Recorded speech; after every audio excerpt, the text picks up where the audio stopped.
এই ছেলেটা শুনতেও পেত না আর সে দেখতেও পেত না, তাই সে তার স্ত্রীকে ইচ্ছে করেই বিরক্ত করত, যার জন্য তার স্ত্রী সবসময় তার উপর রেগে যেত।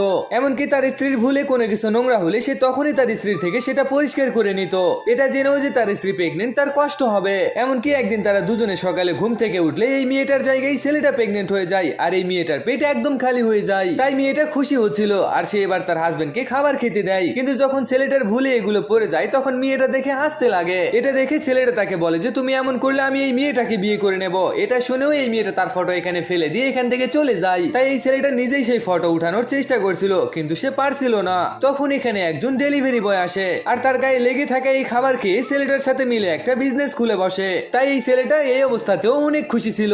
এজন্য ছেলেটা তার স্ত্রীর কাছে গিয়ে তাকে নিয়ে মজা করে। কিন্তু যখন এই ছেলেটার ডেলিভারি হওয়ার সময় হয় তখন সে ভীষণই ভয় পেয়ে যায়, কারণ আশেপাশে কেউ না থাকায় তার ডেলিভারি তার স্ত্রী করাতে চাচ্ছিল। আসলে এই ছেলেটার এটা একটা দুঃস্বপ্ন ছিল।